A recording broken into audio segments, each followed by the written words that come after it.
प्रदेश में मुख्य विपक्षी दल समाजवादी पार्टी ने बीते दिनों अपने संगठन को मजबूत करने के लिए पुराने अनुभवी नेताओं को, उन नेताओं को जिनका जनता में काफी प्रभाव है, उन्हें संगठन के बड़े पदों की जिम्मेदारी दी है। अरविंद सिंह गोप हमारे साथ मौजूद हैं। उत्तर प्रदेश की सरकारों में कई बार मंत्री रह चुके हैं, कैबिनेट मिनिस्टर रह चुके हैं, कई बार एमएलए रह चुके हैं। राष्ट्रीय सचिव का एक बड़ा दायित्व अखिलेश यादव ने आपको दिया है। गोप साहब, ये जो दायित्व है राष्ट्रीय सचिव का, इसके बाद किस तरह की जिम्मेदारियां और बढ़ गई हैं, क्योंकि अब 2024 का चुनाव भी निकट है।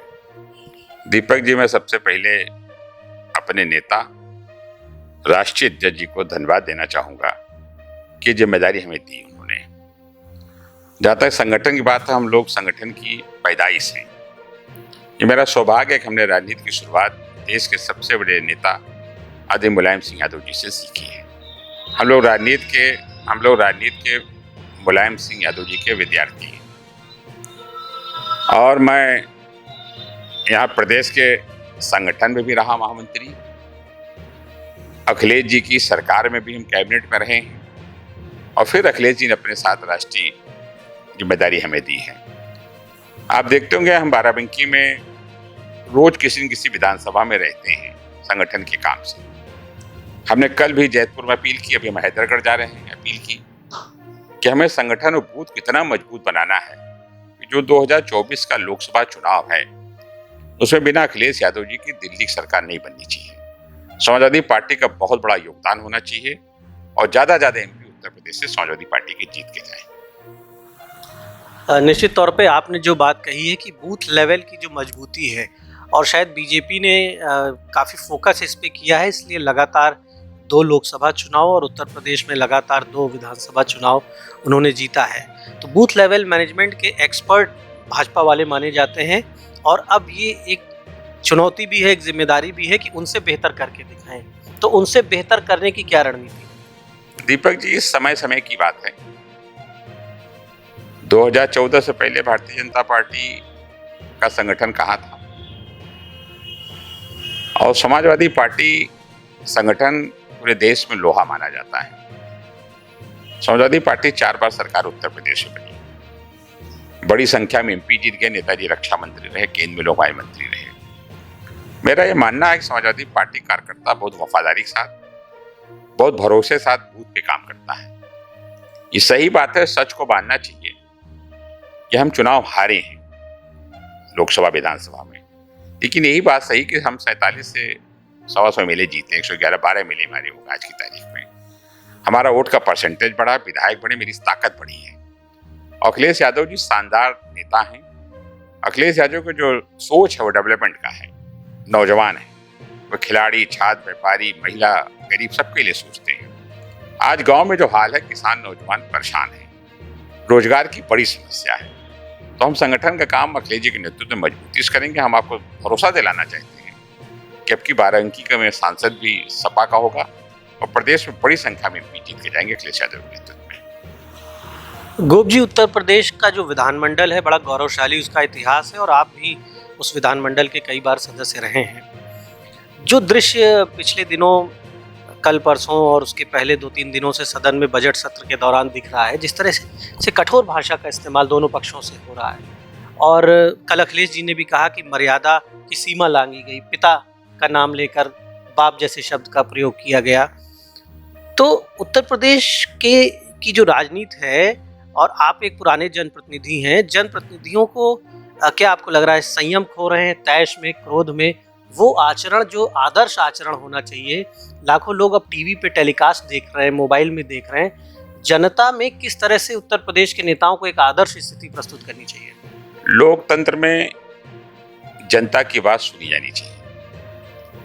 विधानसभा, लोकसभा, राज्यसभा, विधान परिषद ऐसे स्थान हैं जहाँ पक्ष विपक्ष दोनों इकट्ठा होते हैं, और सरकार की नैतिक जिम्मेदारी है कि जो विपक्ष के साथी उनकी बात को सुने, गंभीरता से विचार करें। विपक्ष का काम है सरकार की कमियों को खोजना, उसको उजागर करना, उस पर बोलना। इसको सरकार को बुरा नहीं लगना चाहिए। मेरा ये मानना है कि हाउस में अगर नोकझोंक होती है तो दुर्भाग्य की बात है, और आने वाले समय में हम उम्मीद करेंगे कि सरकार विपक्ष की बात को सुने और विपक्ष तो सरकार से इसलिए कहती है कि जो गरीब किसान नौजवान है उसकी बात कौन कहेगा अगर हम लोग नहीं कहेंगे। हमारा काम है कहना, सरकार सुनती तो अच्छी बात है, वरना हम लोकतांत्रिक तरीके से उनकी बात के लिए धरना प्रदर्शन भी देते रहते करते तो आगे भी करेंगे। सीएम योगी जी ने एक बात कही कि माफियाओं को मिट्टी में मिला देंगे। आपको नहीं लगता कि एक मुख्यमंत्री जो उत्तर प्रदेश सरकार का नेतृत्व कर रहे हैं, कौन माफिया है ये तय करने का अधिकार न्यायपालिका का होता है, कैसे कार्रवाई उस माफिया पे होनी है ये भी तय करने का अधिकार न्यायपालिका का होता है। लेकिन कार्यपालिका को लीड करने वाला व्यक्ति जो मुख्यमंत्री के पद पर है, यदि इस तरह के स्टेटमेंट जाता है तो पुलिस की कार्यशैली पर उसका क्या असर पड़ेगा? ऐसा तो नहीं कि पुलिस भी मुख्यमंत्री के इस इशारे को समझते हुए अपनी मर्यादाओं को भूलकर एक्शन लेने लगेगी? फिर न्यायपालिका की क्या भूमिका रह जाएगी यदि सरकार ही सब कुछ तय कर देगी कि कौन माफिया है और इसे क्या कार्रवाई करनी है, मिट्टी में मिला देना है? समाजवादी पार्टी हमेशा कानून की बात करती है। कानून व्यवस्था कैसे दुरुस्त हो, सुंदर हो, समाजवादी पार्टी सरकार ने करके दिखाया है। और हमारा ये बहुत साफ साफ मानना है कि हम कभी माफियाओं के पक्ष में नहीं रहे।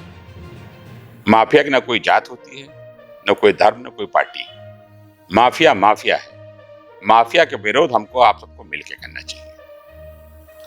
प्रयागराज की जो घटना हुई, राजूपाल हत्याकांड, उस दौर में हुआ था जब उत्तर प्रदेश में मुलायम सिंह जी मुख्यमंत्री थे और अतीक अहमद को लेकर आरोप लगाया बीजेपी के नेताओं ने। मुख्यमंत्री ने खुद कहा कि अतीक अहमद लंबे समय तक समाजवादी पार्टी में रहे, समाजवादी पार्टी ने उन्हें विधायक भी बनाया, कई बार एमपी भी बनाया।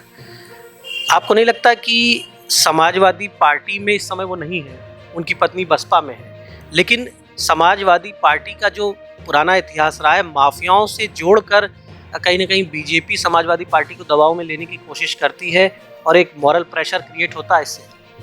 देखिए, आपको याद होगा तो हम 12 के चुनाव में भी, उसके पहले भी अखिलेश यादव बयान आपको याद होना चाहिए। अखिलेश ने जो साफ साफ कहा था कि समाजवादी पार्टी में कोई माफिया नहीं आ सकता और न रह सकता है। और बड़े बड़े लोगों का विरोध अखिलेश जी ने समय समय पे किया। उस विरोध को अखिलेश जी ने अपने दम पे किया और लाख लोग कहते रहे, लेकिन अखिलेश जी कभी अपनी बात से पीछे नहीं हटे। हम अखिलेश जी को व्यक्तिगत जानते हैं, वो बड़े दिल के नेता, अच्छे नेता, अपराधियों को कतई नहीं पसंद करते। और मेरा मानना सोशल मीडिया का दौर है, इलेक्ट्रॉनिक चैनल है, प्रिंट मीडिया है, कौन किस पार्टी में है, कौन कहाँ है, किसको नहीं पता है। तो आप बार बार यूं कहीं कहते हैं समाजवादी पार्टी से एमपी एमएलए हुए। समाजवादी पार्टी में तो आप अपराधी कह रहे हो, दूसरी पार्टी में दूध के धुले कह रहे हो, तो गलत बात है। हमारा यह मानना अखिलेश जी माफियाओं के खिलाफ है। गोप जी एक विधायक थे, उसी विधानमंडल के सदस्य थे जहां आज सरकार बैठ के काम कर रही है, विपक्ष के लोग चर्चा कर रहे हैं। राजूपाल एक विधायक होते हुए उनका मर्डर हो गया था और 18 साल तक उनका मुकदमा कोर्ट में पेंडिंग है। 18 साल तक मुख्य गवाह की गवाही नहीं होती। आपको नहीं लगता हमारे पूरे सिस्टम की विफलता है? हम इसमें पक्ष विपक्ष न देखें, लेकिन हम अपने देश और समाज की स्थिति देखें। जब एक जनप्रतिनिधि, एक माननीय विधायक, सिटिंग एमएलए की हत्या के आरोपियों को 18 वर्षों तक सजा नहीं होती है, गवाह की गवाही न्यायालय में नहीं होती, उसको मार दिया जाता है, सरेआम दिन दहाड़े मार दिया जाता है उस गवाह को, मुख्य गवाह को, तो उत्तर प्रदेश का लॉ एंड ऑर्डर ही नहीं, पूरे जुडिशियल सिस्टम पर क्या प्रश्न नहीं है? क्या दूसरे लोग, जो हजारों लोग जो अन्य मुकदमों में गवाह होंगे, वो डरेंगे नहीं कोर्ट जाते हुए, गवाही देते हुए? क्या कोई आदमी हिम्मत करेगा किसी बड़े आदमी के खिलाफ गवाही देने का फैसला करेगा? ये पहले ही हथियार डाल देगा कि हम गवाही नहीं देंगे, गवाही देने की हिम्मत की थी उन्होंने, मार दिए गए। हम हर अपराध की निंदा करते हैं और हत्या तो किसी की नहीं होनी चाहिए, हम उसकी भी निंदा करते हैं और उसकी जांच है, जांच का विषय है, पुलिस एसटीएफ अपना काम कर रही है। मेरा यह मानना है जो भी दोषी होंगे वो बख्शे नहीं जाएंगे। और जहां तक कानून न्यायालय की बात, हमको देश के न्याय पे पूरा भरोसा है। ठीक हो सकता है कहीं आपको लग रहा हो देर हुई है, लेकिन हमको हिंदुस्तान के न्याय पे भरोसा है, न्यायालय पे भरोसा है और न्याय अपना काम कर रहा है। अब कहाँ क्या कमी रही तो विद्वान अधिवक्ता बता सकते हैं, लेकिन हमें वो देश और प्रदेश के कानून पे पूरी आस्था, पूरा भरोसा है। तो गोप जी से कई मुद्दों पर हमने बात की, बहुत ही सधे हुए नेता हैं, कुछ भी इनकी इच्छा के विरुद्ध जो ये नहीं बोलना चाहते, गलती से भी ये बोलते नहीं हैं, कितने भी प्रश्न किए जाएं। तो अनुभवी नेता हैं और एक बड़ी जिम्मेदारी अखिलेश जी ने दी है। इस जिम्मेदारी की परीक्षा 2024 के लोकसभा चुनाव में होगी और वो वक्त नज़दीक आ रहा है जब सभी राजनीति के जितने बड़े खिलाड़ी हैं उनको अपना जौहर दिखाने का मौका मिलेगा। हम सब इंतज़ार कर रहे हैं उस वक्त का। द इंडियन ओपिनियन के लिए बाराबंकी से बड़ी दीपक बहुत मिश्रा। बहुत धन्यवाद। धन्यवाद।